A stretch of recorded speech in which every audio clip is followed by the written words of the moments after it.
Good morning. आज हम पढ़ेंगे कक्षा 10वीं का पाठ नंबर 2, दो लघु कथाएं। हमारे आज के लेखक हैं नगेंद्र छाबड़ा जी।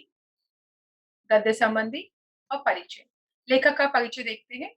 परिचय: नगेंद्र छाबड़ा जाने माने कथाकार हैं। कहानियों के साथ साथ आपने बहुत सी लघु कथाएं भी लिखी हैं। आपकी लघु कथाएं विभिन्न पत्र पत्रिकाओं में नियमित रूप से स्थान पाती रही हैं। यानी आज के हमारे जो लेखक हैं वो लघु कथा लिखने में एक्सपर्ट हैं। लघु कथा यानी कि छोटी कहानियां। गद्य संबंधी: यहाँ दो लघु कथाएं दी गई हैं। यानी आज के पाठ में दो छोटी छोटी कहानी है। प्रथम लघु कथा में लेखक ने यह दर्शाया है कि जब हम बड़ी दुकानों, मॉल, होटलों में जाते हैं तो कोई मोल भाव नहीं करते, चुपचाप पैसे दे सामान ले चले आते हैं। इसके उलट जब हम रिहाड़ी वालों, फेरी वालों से सामान खरीदते हैं तो मोल भाव करते हैं। हमें यह सोच से बचना चाहिए। यानी लेखक ने पहले वाले जो लेफ्ट साइड में आपका पार्ट का है उसमें बताया है कि कैसे लोग जब बड़ी-बड़ी दुकानों पे जाते हैं तो वहाँ पे मोल-भाव नहीं करते। वहाँ उन्हें उनकी इज़्ज़त बहुत प्यारी होती है। लेकिन जैसे ही हम रास्ते पर जो सामान बेचते हैं या जो रेहड़ी वाले होते हैं, जब इनसे हम कोई सामान लेते हैं, तो इनसे हम छोटे-छोटे चीज़ों के लिए भी मोल-भाव करते हैं और पैसों को लेकर झिक-झिक भी करते हैं। और हमें हमारी यही सोच बदलनी है। दूसरी लघु कथा यानी जो राइट साइड में आपकी कहानी दी गई है उसमें बताया लेखक ने कि रिश्वतखोरी भ्रष्टाचार पर करारा व्यंग्य किया है। यहाँ लेखक ने दर्शाया है कि सत्य का पालन ही लक्ष्य तक पहुंचने में सहायक होता है।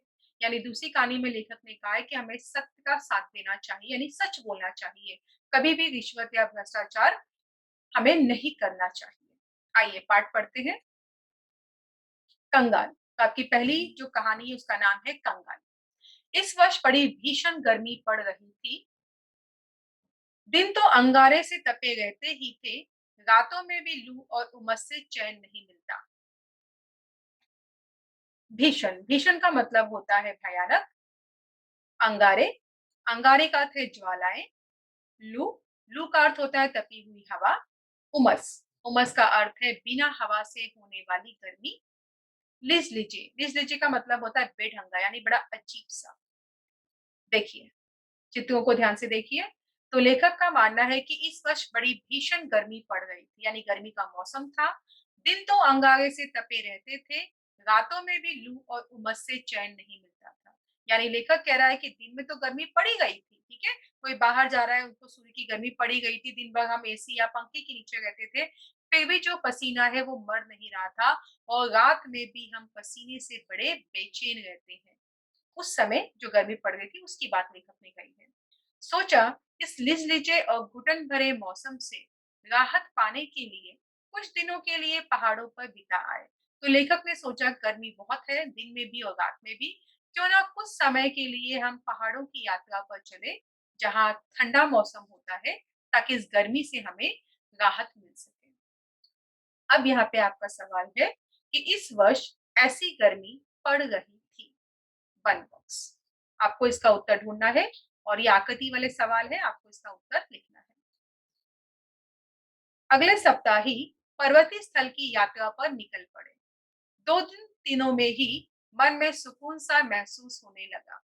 वहाँ का प्राकृतिक सौंदर्य, हरे-भरे पहाड़, गर्व से सीना ताने खड़े, दीर्घता सिद्ध करते हुए वृक्ष, पहाड़ों की निर्वता, दीर्घता का मतलब होता है लंबाई, निर्वता का मतलब होता है एकांत यानी कि शांति, अस्तित्व का मतलब है मौजूदगी और पर्याप्त का मतलब है काफी। देखिए, लेखक निकल पड़ा कहाँ पर? तो पर्वतीय स्थल की यात्रा पर निकल पड़ा। 2 ही 3 दिन वहाँ पहुँचे हुए थे कि मन में बड़ा सुकून आया। अब लेखक ने वहाँ का क्या प्राकृतिक सौंदर्य देखा। तो पहला कहता है कि हरे-भरे पहाड़, गर्व से सीना ताने खड़े। ये जो पहाड़ लेखक ने देखा, उनको ऐसा लगा कि मानो ये पहाड़ गर्व से सीना ताने खड़े हैं। फिर लेखक दूसरा क्या देखता है वहाँ पर? दीर्घता सिद्ध करते वृक्ष, दीर्घता यानी कि अपनी लंबाई। ये देखिए कितने लंबे-लंबे पेड़ हैं। तो जब हम किसी पर्वतीय स्थल पर जाते हैं, तो वहाँ पर जो पेड़ पाए जाते हैं, वो हमारे यहाँ पाए जाने वाले अन्य पेड़ों की तुलना में काफ़ी लंबाई में काफ़ी लंबे होते हैं। उसके बाद लेखक कहता है कि पहाड़ों की निर्वता में हल्का सा शोर कर अपना अस्तित्व सिद्ध करते झरने, यानी पहाड़ों से जो झरने बह रहे थे उनकी आवाज लेखक को बहुत अच्छी लगती है। और अंत में लेखक कहता है मन बदलाव के लिए पर्याप्त है। तो लेखक ने जब ये प्राकृतिक दृश्य देखे, पहाड़ देखे, पेड़ पौधे देखे, झरने देखे, तो उसे ऐसा लगा कि मन बदलने के लिए ये चीजें काफी है। अब यहाँ पे आपका सवाल पूछा जा सकता है, प्रश्न कि लेखक किसकी यात्रा पर निकल पड़ा। याकति वाले आपके ऐसे सवाल पूछे जाते हैं। वन बॉक्स में आपको इसका उत्तर ढूंढकर लिखना है। उस दिन शाम के वक्त झील किनारे टहल रहे थे। अब आपका प्रश्न पूछा जाता है कि लेखक शाम के समय यहाँ टहल रहे थे। One box. एक भुट्टा वाला आया और बोला, साहब भुट्टा लेंगे? गरम गरम भून कर मसाला लगाकर दूंगा। सहज ही पूछ लिया, कितने का है? सहज यानी आसानी से। 5 रुपए का। तो आपका यहाँ प्रश्न ये है कि भुट्टा वाला भुट्टा इतने का बेच रहा था। One box. क्या 5 रुपए में एक भुट्टा? हमारे शहर में तो 2 रुपए का मिलता है। तुम 3 ले लो। नहीं साहब, 5 से कम तो नहीं मिलेगा। अब यहाँ पे आपका प्रश्न है कि लेखक के शहर में भुट्टा इतने का मिलता है। और आपका दूसरा सवाल ये है, प्रश्न कि लेखक भुट्टे के बदले कितने रुपए देने को तैयार हो गया। One box. देखिए, तो भुट्टे वाले ने क्या कहा था लेखक से? उसे कहा था कि वो 5 रुपए का भुट्टा बेच रहा है। तो लेखक उसे क्या कहता है, मान के चलेंगे अपना लेखक है। तो लेखक कहता है कि हमारे शहर में तो 2 रुपए का भुट्टा मिलता है। एक काम करो, ना तुम्हारी ना मेरी, हम ना 5 दूंगा और ना मैं 2 दूंगा, मैं तुम्हें अब 3 रुपए देता हूँ, तुम मुझे भुट्टा दे दो। इस पर भुट्टा वाला क्या कहता है, तो रहने दो, हम आगे बढ़ गए। तो भुट्टे वाले ने जब नहीं कहा हाँ, तो लेखक ने कहा रहने दो, और लेखक आगे बढ़ जाता है। एकाएक पैर ठिठक गए। एकाएक का मतलब होता है अचानक, ठिठक यानी कि रुक जाना। मन में विचार उठा कि हमारे जैसे लोग पहाड़ों पर घूमने का शौक रखते हैं, हजारों रुपए खर्च करते हैं, अच्छे होटलों में रुकते हैं, जो बड़ी बड़ी दुकानों में बिना दाम पूछे खर्च करते हैं, पर गरीब से 2 रुपए के लिए झिकझिक करते हैं। कितने कंगाल हैं हम। अब यहाँ पे आपका प्रश्न ये आता है कि लेखक का मानना है गरीब से हम इतने रुपए के लिए झिकझिक करते हैं। One box. उल्टे कदम लौटा और 20 रुपए में 4 भुट्टे खरीद कर चल पड़ा। अपनी राह। मन अब सुकून अनुभव कर रहा था। तो लेखक जब भुट्टे वाले को ना बोलकर आगे जाता है, तो अचानक उसके पैर रुक जाते हैं और वो सोचता है कि हम जैसे अमीर लोग जब किसी पहाड़ी इलाकों पर घूमने जाते हैं, तो आने जाने पे हम लोग यातायात का साधन का खर्च उठाते हैं, होटल में जाते हैं तो वहां पे होटल के बिल भरते हैं, शॉपिंग करने जाते हैं तो वहां का हम बिल भर देते हैं, लेकिन इन सब का बिल भरने में हम झिझक नहीं करते। लेकिन अगर कोई गरीब कोई सामान बेच रहा है, तो हम 2 रुपए के लिए भी उससे झिझक करना शुरू करते हैं। तो इस पर लेखक को लगा कि हम लोग दिल के कितने कंगाल हैं। कंगाल यानी कि गरीब। अब लेखक का मन बदलता है, वो वापस आता है, भुट्टे वाले से वो 20 रुपए का 4 भुट्टा यानी कि 5 रुपए के हिसाब से एक भुट्टा खरीदता है, और टोटल 4 भुट्टा खरीद कर वो सुकून महसूस करता है और अपनी राह चल पड़ता है। तो आपका यहाँ दूसरा सवाल ये है कि अंत में लेखक ने इतने भुट्टे खरीदे। इस कहानी से हमें क्या सीख मिली? तो इस कहानी से हमें ये सीख मिलती है कि इंसान को अपना दिल कंगाल ना करके दरिया दिली दिखानी चाहिए, और जब भी कोई गरीब हमें हमारे सामने दिखे, तो उसकी मदद हमें ज़रूर करनी चाहिए। तो हमें दिल का कंगाल नहीं, बल्कि हमें हमारा दिल बड़ा रखना चाहिए, खासकर गरीबों को लेकर। ये थी हमारी पहली कहानी। आइए दूसरी कहानी पढ़ते हैं, जो आपके टेक्स्ट बुक में राइट साइड में दी गई है। दूसरी कहानी का टाइटल है सही उत्तर। अब तक वह कितने ही दिन स्थानों पर नौकरी के लिए आवेदन कर चुका था, साक्षात्कार दे चुका था। साक्षात्कार का मतलब होता है मुलाकात, यानी कि इंग्लिश में इंटरव्यू कहते हैं। उसके प्रमाण पत्रों की फाइलें भी उसे सफलता दिलाने में नाकामयाब रही। प्रमाण पत्र का मतलब होता है आपके सर्टिफिकेट। हर जगह भ्रष्टाचार रिश्वत का बोलबाला होने के कारण योग्यता होने के बावजूद उसका चयन नहीं हो पाता था। चयन यानी कि चुनाव। हर ओर से वह निराश हो चुका था। भ्रष्ट सामाजिक व्यवस्था को कोसने के अलावा उसके वश में और कुछ तो था भी नहीं। देखिए, यहाँ पर लेखक ने एक अनजान इंसान की कहानी बताई है, जिसका नाम उन्होंने ना लिखकर सिर्फ उसके नाम पर वह शब्द का इस्तेमाल किया है। तो लेखक कहते हैं, एक व्यक्ति है जो नौकरी के लिए हर जगह आवेदन दे चुका है, लेकिन साक्षात्कार होने के बावजूद, फाइलें होने के बावजूद, फाइलों में सर्टिफिकेट होने के बावजूद उसे सफलता नहीं मिल पा रही थी। सफलता ना मिलने के कारण का जो कारण था वो 2 था। पहला, हर जगह रिश्वत और भ्रष्टाचार का बोलबाला था। यानी हर जगह लोग इस तरह से घूस देकर अपना काम चला रहे थे और योग्यता के बावजूद उसका चयन नहीं हो पा रहा था। ये जो वह वाला इंसान है, ये योग्य था, पढ़ा-लिखा था, योग्यता थी, किंतु ये पैसा नहीं दे पा रहा था और पैसा ना देने की वजह से इसका चयन यानी कि चुनाव नौकरी के लिए नहीं हो रहा था। हर ओर से वह निराश हो चुका था।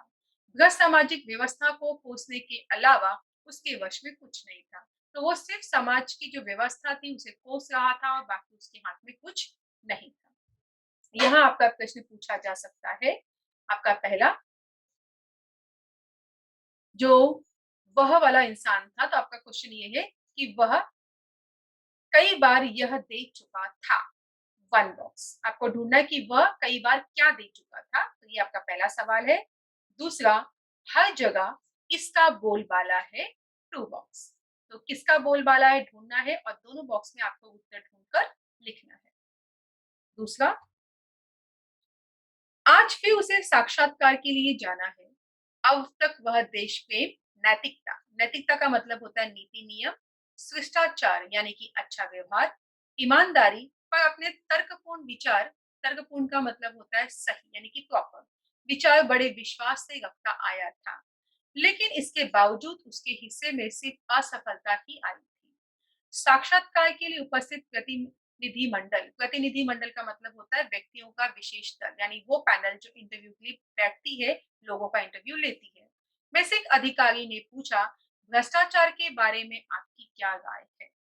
तो यहाँ पे बताया है कि वह इंसान फिर से इस बार साक्षात्कार के लिए जाता है।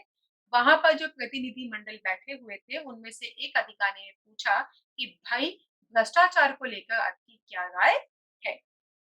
अब आपका सवाल यहाँ पे ये है प्रश्न, प्रतिनिधि मंडल में से एक अधिकारी ने इसके बारे में सवाल पूछा। 1 बॉक्स। भ्रष्टाचार एक ऐसा कीड़ा है जो देश को घुन का मतलब होता है कीड़ा, की तरह खा रहा है। इसने सारी सामाजिक व्यवस्था को चिंताजनक स्थिति में पहुंचा दिया है। सच कहा जाए तो वह देश के लिए कलंक है। तो वह इंसान कहता है कि जो भ्रष्टाचार है वो एक कीड़ा है, जो घुन की तरह यानी जो एक कीड़े की तरह देश को खा रहा है और ये समाज के लिए चिंता का विषय है। और सच कहा जाए तो उसके हिसाब से भ्रष्टाचार समाज पे कलंक है। अधिकारियों के चेहरे पर हल्की सी मुस्कान और उत्सुकता छा गई। उसका ये उत्तर सुनकर अधिकारियों को अच्छा लगा। उसके तर्क में यानी जो दलीलें देगा था, उत्तर देगा था, में उन्हें रुचि महसूस होने लगी। दूसरे अधिकारी ने प्रश्न किया, रिश्वत को आप क्या मानते हैं? तो इस तरह से भ्रष्टाचार पे अपने विचार देने के बाद दूसरा अधिकारी उसे रिश्वत को लेकर क्या उनके विचार है, ये पूछता है। अब यहाँ पे प्रश्न पूछा जा सकता है कि भ्रष्टाचार को यह माना गया है। 1 बॉक्स। और दूसरा आपका सवाल है, भ्रष्टाचार देश को इसकी तरह खा रहा है। 1 बॉक्स। यह भ्रष्टाचार की बहन है। तो वो इंसान कहता है कि रिश्वत भ्रष्टाचार की बहन है, यानी कि दोनों एक ही जैसे उसे लगने लगे। जैसे विशेष अवसरों पर हम अपने प्रियजन यानी जिनसे हमारा खून का संबंध होता है, परिचित यानी जिन्हें हम जानते हैं, हमारे आस-पड़ोस के लोग, मित्र यानी कि हमारे दोस्त को उपहार देते हैं। इसका स्वरूप भी कुछ वैसा ही होता है, लेकिन उपहार देकर हम केवल खुशियां या कर्तव्यों का आदान प्रदान करते हैं। तो वो जो आदमी था वो उत्तर देता है कि रिश्वत और भ्रष्टाचार मुझे आपस में भाई बहन लगते हैं। जैसे हमारे अपनों को, दोस्तों को, परिचितों को उपहार देते हैं, वो उपहार देने का मतलब सिर्फ इतना होता है कि हम अपनी खुशियां जाहिर करते हैं। लेकिन रिश्वत, रिश्वत के नाम पे हम दूसरे कार्य करते हैं। जैसे कौन से कार्य? इससे अधिक कुछ नहीं, जबकि रिश्वत देने से रुके हुए कार्य, दबी हुई फाइलें, टलती हुई पदोन्नति, पदोन्नति का मतलब होता है पद की उन्नति, यानी कि आपकी जो पोस्ट की उन्नति होती है वो। रोकी गई नौकरी आदि में इसके कारण सफलता हासिल की जा सकती है, तब भी यह समाज के माथे पर कलंक है। उसका मानना था हालाँकि रिश्वत देने से बहुत सारे हमारे कार्य हो जाते हैं, कोई कार्य अगर दबा है वो कार्य हो जाता है, कोई अगर फाइल हमारी पेंडिंग पड़ी है, तो वो फाइल हमारी पूरी हो जाती है। अगर किसी का पोस्टिंग रुकी होती है या पद की उन्नति रुकी होती है, वो हो जाती है। किसी का अगर नौकरी अगर पेंडिंग है, नौकरी मिल जाती है रिश्वत देने से, लेकिन उसका मानना है कि रिश्वत समाज के माथे पर एक कलंक है। इसका समर्थन कतई नहीं करना चाहिए। समर्थन का यानी का मतलब है सहमति और कतई मतलब बिल्कुल नहीं। तो उसका मानना था कि माना रिश्वत से हमारे सभी पेंडिंग कार्य हो जाते हैं, लेकिन फिर भी हमें रिश्वत को कभी भी सपोर्ट नहीं करना चाहिए, यानी कि उसका समर्थन नहीं करना चाहिए। कहकर वह तेजी से बाहर निकल गया। जानता था कि यहाँ भी चयन नहीं होगा। उसे लगा कि उसने रिश्वत और भ्रष्टाचार को लेकर सच बोला है, तो ये लोग भी उसे नौकरी नहीं देंगे, इसीलिए वो वहां से बाहर आ जाता है। अब आपका यहाँ पे प्रश्न पूछा जाता है कि समाज के माथे पर इसे कलंक माना गया है। वन बॉक्स पर भीतर बैठे अधिकारियों ने गंभीरता से विचार विमर्श का मतलब होता है राय करने के बाद युवक के सही उत्तर की दाद दाद देना यानी कि तारीफ करना, उसका चयन कर लिया। आज वह समझा कि सत्य कुछ समय के लिए निराश हो सकता है, परास्त नहीं। परास्त का मतलब होता है हारना। जब अधिकारियों ने उसकी बातें सुनी, तो उन्हें उसकी बातें अच्छी लगी और उन्हें लगा कि ये इंसान हमारे यहाँ काम करने के लायक है, क्योंकि वो सच का साथ देता है और सच बोलता है और उसके सही उत्तर देने पर सच का साथ देने के कारण ही उसे चुन लिया जाता है उस काम के लिए। अब आपका यहाँ पे सवाल है कि सत्य यह नहीं हो सकता। वन बॉक्स अब इस पार्ट से हमने आज क्या सीखा? इस पाठ से आज हमने ये सीखा, 2 बातें सीखी। पहला, जो पहली वाली कहानी थी कि इंसान को अपना दिल कभी छोटा नहीं रखना चाहिए। दिल बड़ा रखिए, लोगों की मदद कीजिए, यही हमारा कार्य है। और दूसरा हमने ये जाना कि हमें रिश्वत या भ्रष्टाचार का साथ ना देकर हमेशा सच बोलना चाहिए, सत्य का साथ देना चाहिए और अंत में सत्य की ही जीत होती है। आइए प्रश्नोत्तर करते हैं। पहला, गर्मी की विशेषताएं। भीषणता, अंगारे सी तपन, लू चलना, उमस होना। ये आपका स्वाध्याय है। लेखक के मन परिवर्तन के कारण। तो पहला है पहाड़ों पर घूमने में हजारों रुपए खर्च करना, अच्छे होटलों में रुकना, बड़ी दुकानों में दाम पूछे बिना खर्च करना और गरीब से 2 रुपए के लिए चिक चिक करना। मौसम ऐसा था। तो पहला उत्तर है लिज लिजा और दूसरा है उमस भरा यानी कि घुटन भरा। लोग रिश्वत देकर ये लाभ उठाते हैं। पहला, रुके हुए कार्य करवाना, दबी हुई फाइलें निकलवाना, टलती हुई पदोन्नति कराना और अंतिम है रोकी गई नौकरी प्राप्त करना। आशा करती हूँ आपको ये पाठ अच्छे से समझ में आ गया होगा। धन्यवाद।